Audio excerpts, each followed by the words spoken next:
Okay, guys, a lot of people are going to be watching the recording, so we are going to go ahead and get started. Welcome, everyone. My name is Ellie Wentz, Northside Works and Operations Coordinator for the Northside North Shore Chamber of Commerce.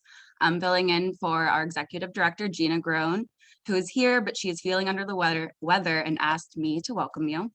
For more than 120 years, we've served the Northside business community.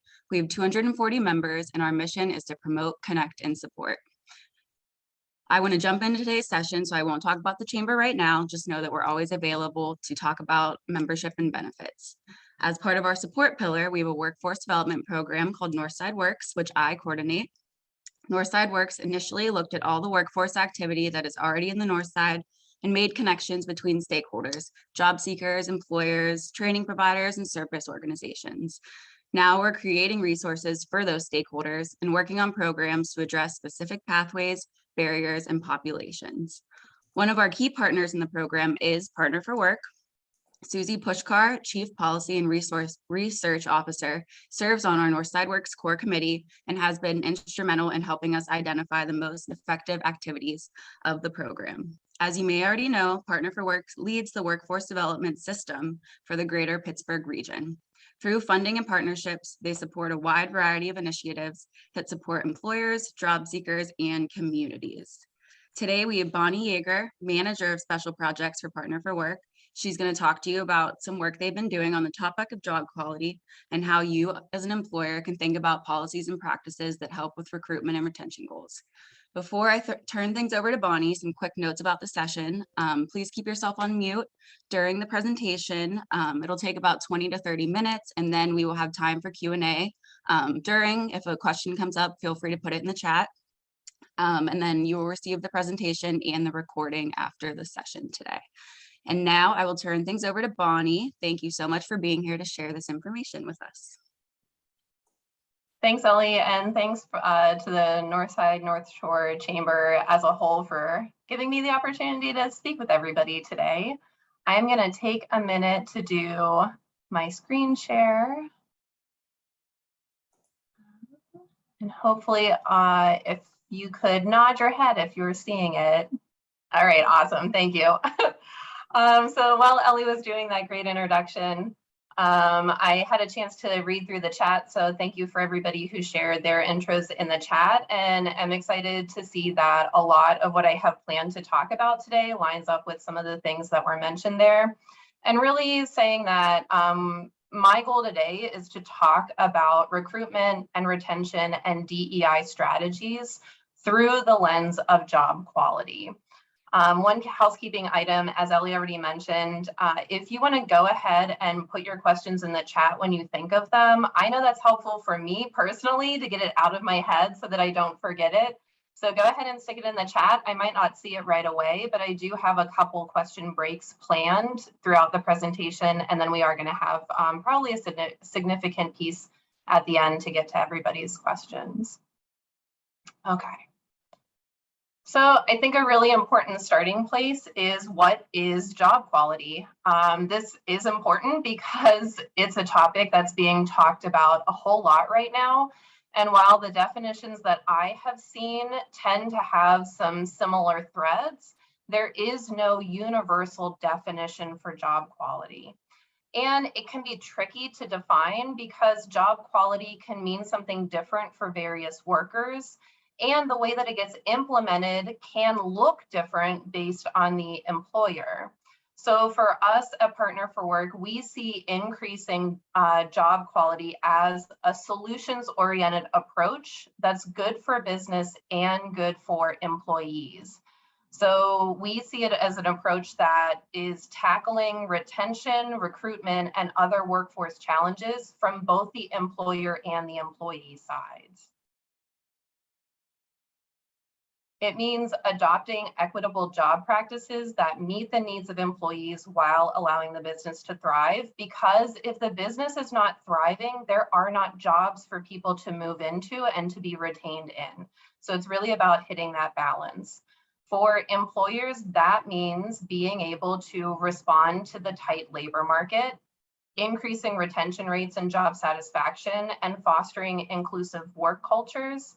And for the employees, that means being able to adequately manage their family finances, balance their work and personal lives, and have increased access to not only job opportunities, but also retention and advancement opportunities.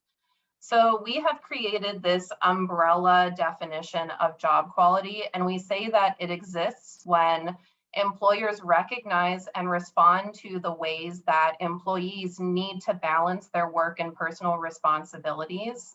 It means having policies and practices that are implemented with attention to equity and that are directly informed by worker voice. And it means having an organizational culture that not only enables, but encourages employees to use the employer-sponsored benefits as well as the public benefits that may be available to them. So you'll notice that this is not a specific list of directives, and that is intentional because as I mentioned, there is no one size fits all solution when it comes to job quality. Every employer is different in terms of capacity and budget and goals, and location can even be a really big factor, especially here in Pittsburgh, whenever we think about our transportation infrastructure. And while we are seeing some major trends in the preferences and needs that employees have, there is no one single work environment that's good for every single person either. So there does need to be some difference in job quality across various employers so that individuals can find the workplace that's the best fit for them. Since there is so much flexibility in the ways that job quality can be built, it's important to have an intentional strategy for determining that right balance. So in general, the strategy needs to include really understanding current staff as well as the job seeker pool that's available, gathering information about their challenge and barriers, as well as their aspirations and their preferences. So we want them to be able to move into jobs, but we also want them to feel fulfilled by the work that they're doing. And then identifying the job practices based on that information that's going to really hit at what staff are looking for and what you're hearing. Taking the time to build that understanding is invaluable. If you are going to dedicate effort and resources to changing job practices, you want to make sure that as much as possible, they're going to be effective. And then as you're considering job practice changes, those decisions need to be made within the context of the organization. You need to know the organizational priorities as far as the mission and vision, but also any strategic plan that's in place. And then you need to be honest about organizational constraints. So being, honest about capacity and operations and structure. And in some cases, there are industry constraints that you have to work within. And, being honest and approaching this, knowing that there are options even within a lot of different constraints. So one employer that I like to point to, and I'll say that there are a lot of employers who are doing this work and seeing the benefits from it. I love Connie's Chicken and Waffles as an example because they are a restaurant chain in the Baltimore area. So we're talking about an employer within an industry that is particularly hard hit by COVID. We know that that sector is seeing some of the highest turnover rates and recruitment challenges out of any other sector. So they're living within this industry that has just been massively impacted, and they've been able to not only thrive, but not only survive, but thrive within that context. So even before COVID, Connie's was mission driven in their hiring. Their owners made the intentional decision that they were going to recruit youth from the surrounding neighborhoods as the bulk of their workforce. So that means that they have a lot of part-time positions. And it also means that most of their staff are experiencing the effects of poverty, unreliable transportation, and involvement with the justice system. So their intentional recruitment and hiring is coupled with intentional job quality and job practices, which means that they're lining up those practices with the challenges and preferences of their specific youth workforce. They offer financial counseling since most of their staff are unbanked at the point of hire. They offer one-on-one coaching to make sure that their staff is successful, not only on the workplace, but also that they're successful in their schooling. They cross-train in every job area, which provides the experience and knowledge that their staff needs to move into advancement opportunities. But that cross-training also on the front end allows Connie's to offer flexible scheduling because their staff can shift swap with each other very easily. They're not constrained to just swapping shifts with somebody in their exact job title. They can, pick up shifts in other areas too.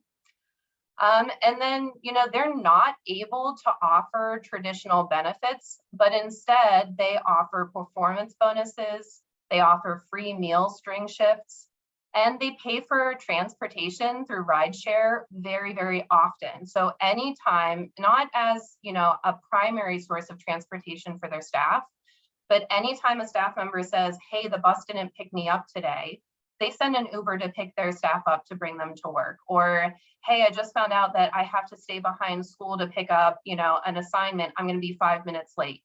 Okay, no problem. We'll send you an Uber so that you can get here as soon as possible. So they really step in for those sort of one-off transportation needs, but without a limit. And then they also offer a really high level of worker autonomy.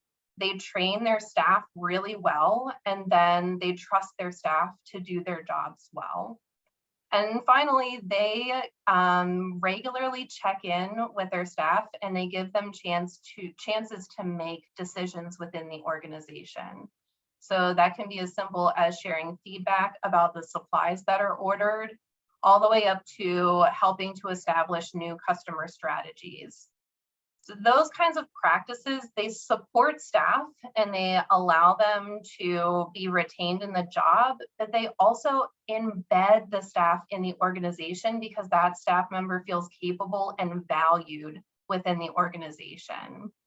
So that results in low turnover, and it makes it easier for them to recruit because we all know teenagers, they talk to each other. And so if their staff are having a really positive experience on the job, they're telling all of their friends about it, and they've become known within their area as a really great employer to work for. And I also want to point out that these job practices in general don't require a lot of initial financial investment. Instead, they represent operational changes and cultural changes within the organization. And because of all of this, Connie's Chicken and Waffles has seen really tangible benefits. Not only have they been fully staffed through the entire pandemic, there was never a time whenever they were short-staffed. They had to shut down for a couple weeks, and immediately whenever they reopened, all of their staff came back and were asking when they could come back. And then they've also thrived to the point where during the pandemic, they opened a second location, not a second location. They opened a new location. And then they also expanded the services that they have been providing at their existing locations. So again, they're not just surviving, they have been able to really grow the business because they're fully staffed and because their staff are offering a high level of customer service, meaning that their customer base is really having a positive experience as well.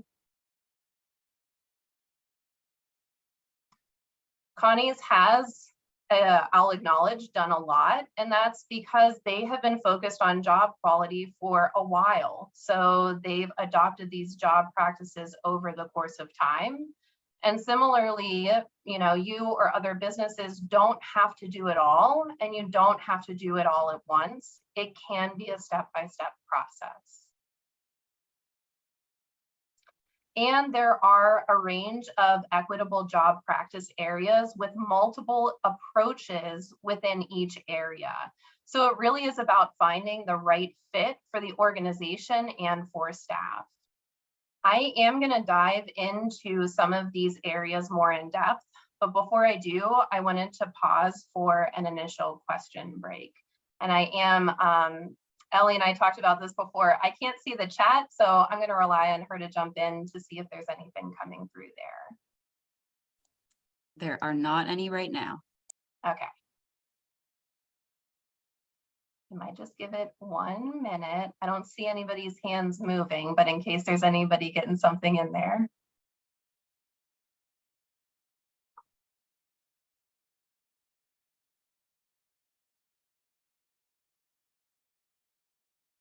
Okay. So for the next part of it, I want to talk about, why is it so difficult to recruit and retain talent right now? Why we need to be approaching job quality with an equity lens. And I also want to look at examples of equitable job practices that can act as solutions for these challenges. And I will be upfront, this is not comprehensive of all of the factors that are at play, but I do think it hits on some of the major pieces for context. Starting with recruitment. Why is it so hard to find talent right now? For one thing, active job seekers have increased opportunity. There are a high number of job openings across industries. And in that upper chart, you'll see that the active online job ads is represented in blue. So that's the number of online job ads that are currently out there. And this is specific to Allegheny County. So you'll see that there are more job openings now than there were pre-pandemic. We're seeing that the Great Resignation is actually turning out to be more of a great reshuffling, meaning that the people who quit their job last year tended to move into a different job rather than drop out of the workforce completely. There's almost an exact 1-to-1 ratio of people leaving their job as people getting hired into a new position. So we know that there was a shuffling that happened. And we're seeing that higher skilled workers were more likely to stay in their industry, but lower wage workers have shifted to other industries in a lot of cases. Along with all of this movement, we're seeing significant increases in compensation, especially for low wage workers. So wages for workers with a high school diploma or less have increased by 5.2% last time I looked, and that was a couple months ago. We also have a tight labor market. Unemployment is low. In May, it was 3.9% for Allegheny County, which means that most individuals who are actively looking for jobs are finding them, and most of the people who are in the labor force are employed right now. If you reference that upper chart again, unemployment is represented in gray, and you'll see the gap. I don't know if you can see my cursor, if I can go over here, right? So this is the gap between online job ads and the unemployment rate, meaning that there are almost twice as many online job ads now as there are unemployed workers. Another way to think of that is there are 2 job ads for every 1 person looking for work right now. And you can also see that that gap is wider than what it was pre-pandemic. The unemployment rate being low is something to think about, but it's not the full story, because we also know that labor force participation is low, meaning that a significant number of individuals are not actively seeking work. In the second chart on the bottom, you can see that there's a steep decline in participation caused by the COVID-19 pandemic and then the gradual recovery. But you'll also notice that labor force participation was already much lower than it had been 10 years ago. So this is much more complicated than people not wanting to work. This is the baby boomer generation beginning to hit retirement age in 2010, and then many of them deciding to take early retirement because of the pandemic. And as that generation ages as a whole, we're seeing shifts in our country's population dynamics that are affecting the labor force participation rate. This decline also includes a significant number of prime age white male workers who were not able to re-enter the workforce after the 2008 recession and have really struggled since then. As our criminal justice system has expanded, there are far more people with justice involvement that face barriers to employment and to entry. And more recently, this includes parents who are unable to work due to childcare needs and childcare costs. And it's also individuals who stepped away to care for elderly family members. Both of those being particular issues for women, a demographic whose labor force participation had been increasing leading up to the pandemic and then sharply declined and has not recovered. So whenever I look at this, it's very troubling, but I also think there is a ton of potential here for employers who have the right job practices. So how do we successfully recruit talent within all of these realities? And one approach is to make jobs more enticing to the individuals who are currently engaged in the labor force.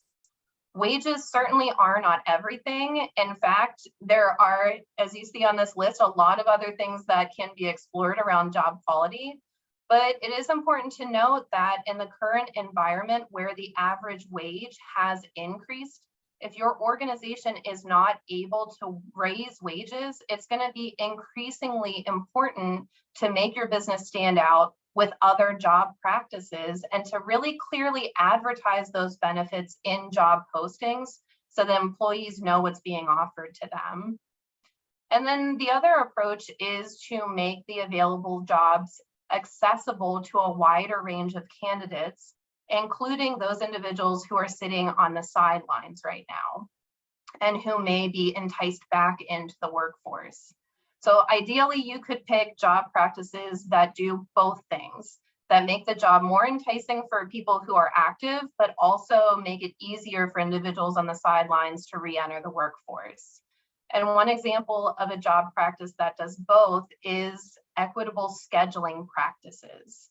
So here we're talking about scheduling practices that offer additional stability and practices that increase flexibility. And these job practices benefit all employees, but they really particularly benefit parent employees, and it makes it easier for them to come back into the workforce. So whenever I'm talking about stability, that could be making hours more consistent for part-time staff. It could mean making sure that you're releasing the work schedule at least 2 weeks in advance so that they can plan for childcare around that. It could mean offering more tailored shifts. So instead of only having 3 or 4 rigid shifts that people have to fall into, becoming a little bit more flexible on that front. And leading into flexibility in scheduling, that could mean, like Connie's, having a really easy process for people to swap shifts. It could mean having start and end windows instead of start and end times for positions. And it could mean offering remote or hybrid work if possible, even if it's only a small amount of off-site days that staff can use for emergency situations. So there's a lot, you can get really creative even in the context of one job practice area. For parent employees, when we talk about stability, it's really important because it makes it easier for them to coordinate childcare, which they have to have in order to work. And it also provides predictable income. So as their schedule stabilizes, their income stabilizes, and they really need that in order to plan for the high cost of childcare, as well as other family expenses and other major expenses that they have coming down the pike. And it makes it easier for them to coordinate transportation because they're not only getting themselves to work, they're also getting their child to childcare. And in a lot of cases, if a parent is late in picking up their child, they are assessed additional fees. So there is a real cost associated with it for them as well. And then whenever we look at flexibility in scheduling, that gives staff across the board more options for handling unexpected conflicts. So for a parent employee, that means when their child is sick, they can possibly swap shifts with somebody else and then make up those hours later on in the week and not have a loss of income associated with it. It supports the parents' mental and physical health needs in a very similar way so that they can take off the time that they need whenever they have doctor's appointments. And it also really helps with transportation issues so that, if there's a problem with the bus, having a flexible scheduling model means that they can come in and work a slightly altered shift instead of having to say, hey, I'm going to be 20 minutes late. I have to call off for the day. There's a really big difference there. On the employer side, that means you have fewer shifts that are short-staffed because of last-minute call-offs. It means that there is higher employee morale, and that means that there are higher retention rates because staff feel really valued, but they also feel capable of managing their complex lives along with their business responsibilities and their employment responsibilities. So these are job practices that across the board, job seekers are looking for, and they also open the door to a wider range of candidates. I'm going to go back to this one because there are, outside of scheduling, there are some other equitable recruitment strategies that I wanted to mention. Again, not all inclusive, but some things to think about are intentionally expanding recruitment avenues by hiring from PA CareerLink and other workforce programming. Another option is adjusting screening and interview processes, making it more acceptable to have gaps in work history. I think that's going to be crucial in the next couple months, in the next couple years, whenever we have a lot of people that stepped away during the pandemic and are going to try to be re-entering the workforce. If they're automatically kicked out because they have a gap in their work history, you're going to be missing out on people who are otherwise qualified for the position. And similarly, offering mentorship programs specifically for individuals who are returning to the workforce. So some companies call this returnship programming. If there are specific educational requirements for a job posting, you could do the legwork on the front end and really consider what alternative training and work experience might be equivalent, and then list that in the job description along with the requirements so that people can see themselves in that position and don't automatically filter themselves out. Exploring options for on-the-job training is another option. And then this is a great one, having a clear career pathway that you post externally so that individuals who are hired in an entry-level salary can see and know that they have opportunities for advancement and wage growth. So I will pause there again for a quick question break and see if there's anything before we move into the next piece.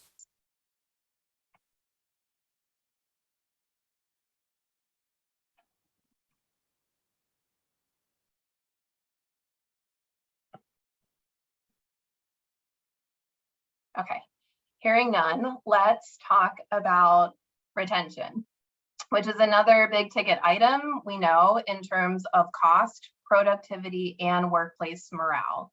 So turnover, first off, is expensive.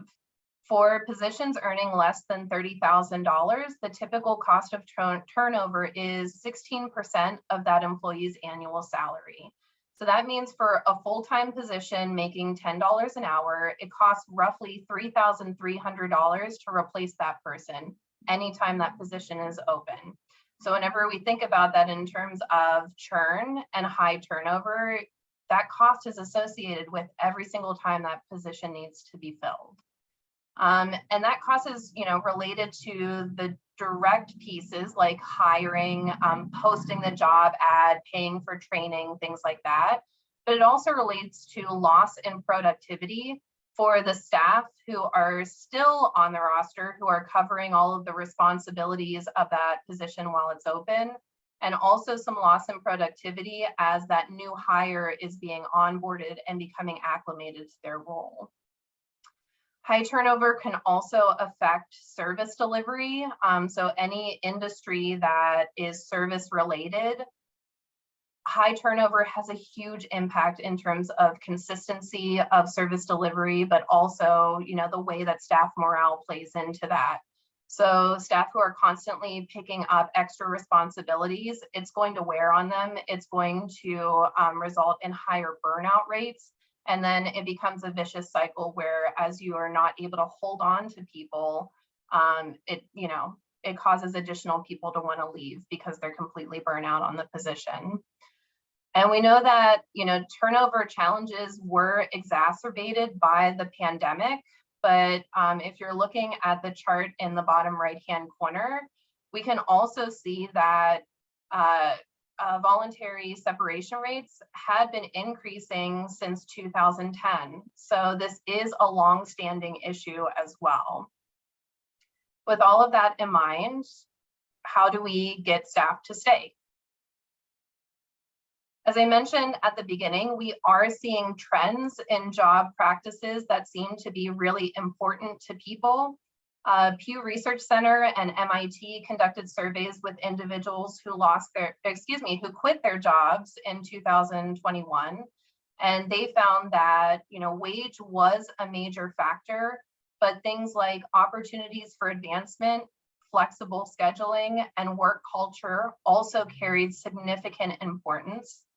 And when we, Partner4Work, conducted focus groups with local parents in March of 2021, wages tied in importance with having a safe and responsive process for addressing employee concerns. I will also say that those parents that we talked to, many of them talked about opportunities for advancement. So there was a lot of discussion about saying, they're seeing the cost of living increasing. They know how that affects not only themselves, but their children and their families. And they look at a position, and if they don't see an opportunity for advancement, they're not interested because they know they're not going to be able to keep up. They're already struggling as it is. I think there's a lot, we all know this in our own positions too. We want to constantly have the ability to learn new skills and to grow within the organization. That's true for entry-level positions as well. Many more people are looking for career paths now as opposed to just day-to-day jobs.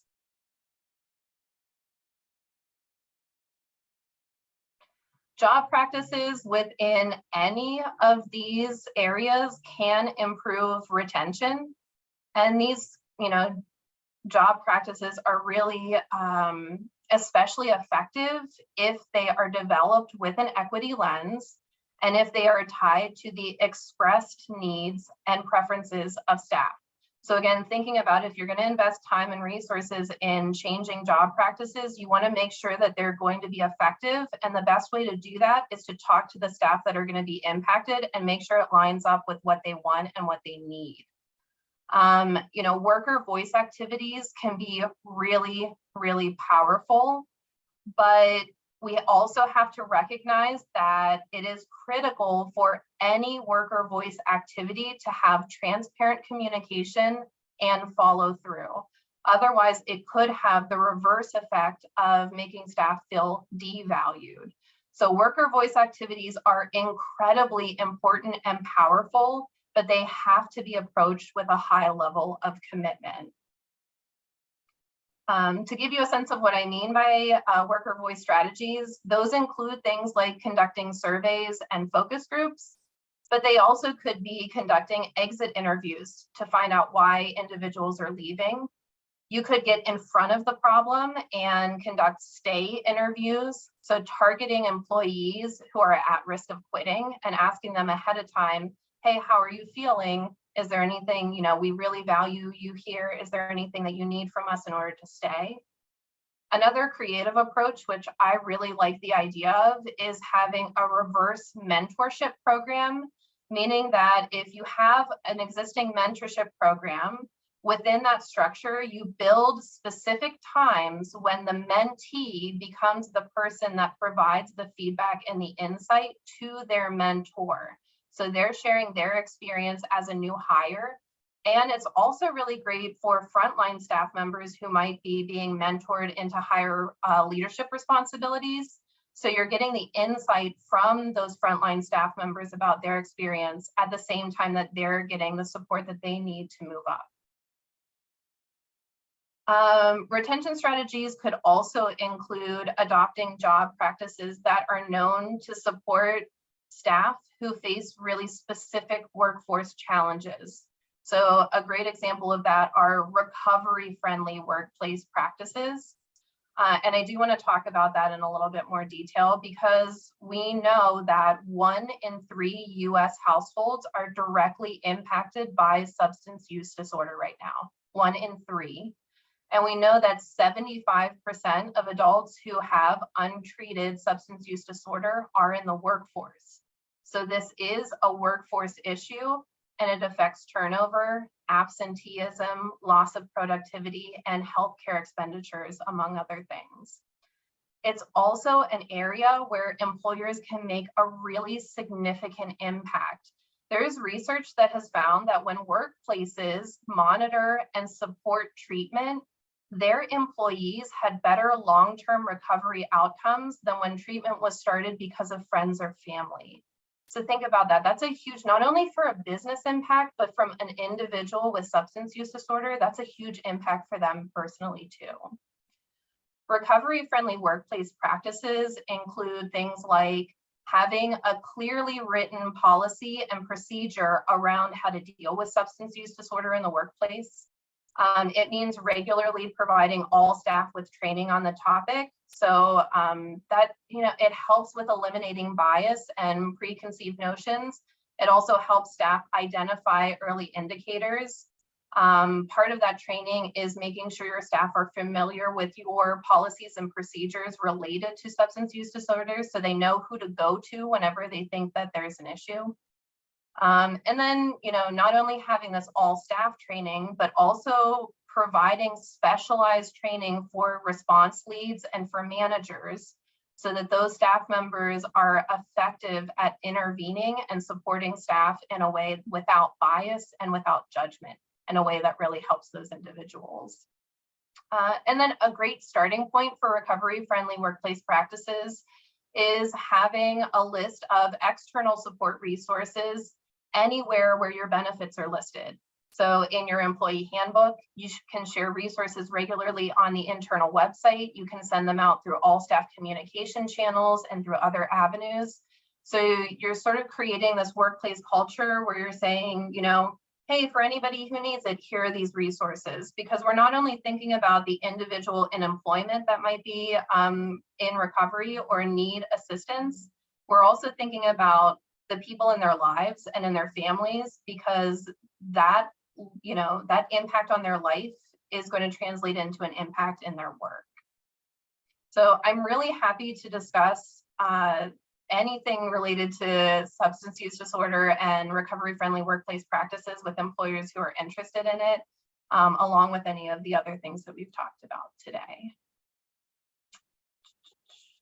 Okay. The final area that I want to touch on is the power of inclusive workplaces in our current environment and looking into the future.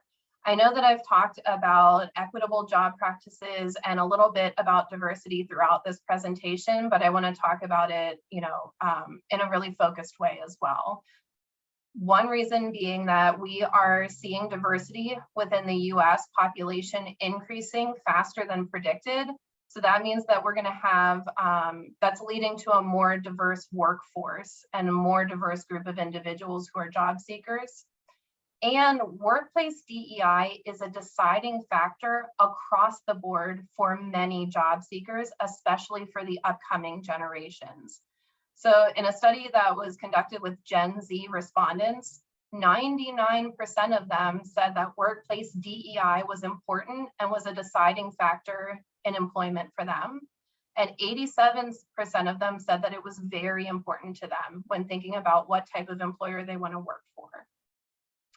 DEI and job quality do not need to be separate initiatives. In fact, they shouldn't be. Actually, well-developed job quality strategies are a great way for effectively embedding DEI into the organization as a whole. So for example, if you're thinking about increasing diversity within leadership roles, it's going to be important to consider the intersectionality of race and gender and parenthood and how that plays out not only for recruitment, but also for retention and advancement. We know that there are still 1 million fewer women in the labor force, likely due to parenting responsibilities, and underrepresented racial groups are more likely to be working parents. This is especially true for women of color. So family supportive practices and intentional family supportive job quality work is going to play a critical role in effectively reaching a diversity goal of increasing diversity within leadership roles. Aside from considering job practices that intentionally support diverse candidates, it's important to consider equity and access with any job practice changes that are being made. Otherwise, you could increase job quality for a very narrow group of employees. I think it's important to note that it is very easy and you can increase job quality in a way that is not equitable. And so you have to be intentional about making sure equity is a part of job quality and job practice decisions. So I know we are coming down to the end of time as well. So before I open it up for final questions, I do want to talk about next steps very briefly. I am happy to keep this conversation going. So we're actively looking to collaborate with local employers around job quality, including one-on-one consulting. So I can come to the table and answer questions that you might have, or act as a thought partner, do some spitballing, bring some ideas to the table, all the way up to collaborating closely on sort of like a full-scale plan. I also want to point out that we at Partner4Work have a data team that's able to generate labor market reports with access to local and industry-specific data. So for example, I'm working with an employer who's putting together a job posting, and so is able to work with our data team and provide them with some local information about average salary for that particular position and qualifications related to that. But really there's so much data that I think could really play into some of these decisions. We're happy to provide it as much as possible. And our data team is in the process of putting a newly structured monthly labor market report on the Partner4Work website. If you go on the website and you click on, I think it's labor market data is the link. There's a monthly report that'll share things like the number of online job postings, the unemployment rate, whether there's monthly increases or decreases in various labor market areas. And then the last thing I'll mention is that I can also connect employers to PA CareerLink Business Services team, who support employers with direct sourcing of candidates and also with thinking about accessing training options for staff. Okay, actually, I'll go backward and leave that one up with my contact information. So I think we have a pretty decent chunk of time for any questions coming up at the end here. So we do have 2 questions in the chat. The first one is from Lou, and he said, can you please provide the wage range of the participants in the local survey that you were talking about? Sure, the focus group that we did, is that? Yeah, so that's a great question. And I will tell you, we intentionally put those focus groups together with individuals who identified as women of color, single parents in particular, and those in low wage positions. So we recruited from Partner4Work's Earn and Work Ready programming for that focus group. And we also reached out to individuals who are part of the Child Care Subsidy Program, who are part of DHS's family care system, and a few other DHS initiatives. So because we wanted to hear from those individuals in particular, I think other surveys like national surveys are really, really great for getting a sense of just general information, but I think a lot of people get left out of that. So we wanted to hear from the people that tend to get left out. And so it was really interesting to hear what was important to them, and to provide a little bit more context about having that safe and responsive process for dealing with employee concerns. When I asked them to talk more about that and why that was so important, it was because many of those women faced bias and faced challenges during their pregnancy or related to parenting issues that kind of bled into their employment. So they didn't feel safe going to their direct manager and trying to troubleshoot with them about some of the challenges that they were facing. In some cases, unfortunately, they experienced real pushback and real challenges during their pregnancy, which should not be happening, but unfortunately we know does happen in some cases. So to them, in order to feel safe and secure in their position, they really felt it was important to have a way for their challenges to not only be heard, but for their direct managers and for leadership to be able to work with them, because they wanted to stay employed, but they felt like they got pushed out, or they felt like they didn't have any other option but to leave their employment. Okay, Lou said thank you. And then we have another one from Dawn. With respect to encouraging use of public benefits, is there a clearinghouse site that provides a good list of such wraparound services? Yeah, really great question. I think the one in our region and nationally that gets pointed to a lot is 211, which is a massive and really great resource. Could be a little bit difficult to navigate. So one of the things that's coming down the pike on our end is we do have a job quality landing page on the Partner4Work website, which I'm now realizing I should have linked to on this slide. So Ellie, I might add the link to that before you share the slide deck out. And it kind of goes through some of the talking points that I shared today, but also we're about to, in the next 2 or 3 months, we're going to be putting together some info sheets that'll be public documents with job practice ideas in certain areas. For the child care and family support job practice sheet, we're going to have a companion sheet that's a short list of public resources that people can access related to that. So the Early Learning Resource Center that can help with child care subsidy applications and can help individuals find child care in their area. We have an Allegheny County Child Care Finder tool. We have organizations like the library that offer an immense amount of literacy, but also social capital building, which helps parents too. So the short answer is that yes, there are some things coming down the pike, especially for parent employees. And we're also going to be releasing a short list of resources related to recovery-friendly individuals or recovery-friendly workplaces as well. Okay, anybody else? And then if anything else comes up, feel free to reach out to any of us at the chamber or Bonnie at any time. I will include her contact info in the follow-up email, as well as the presentation and the recording. But Bonnie, thank you so much for sharing this information, and I hope you all enjoyed it. And have a great day, everyone. Thank you, Bonnie. It was great. Good job, Bonnie. Good to see you. Yeah, good seeing you too. Thank you. Have a good one. Thank Thanks, you, Bonnie. Bonnie. Have Thanks. a good one.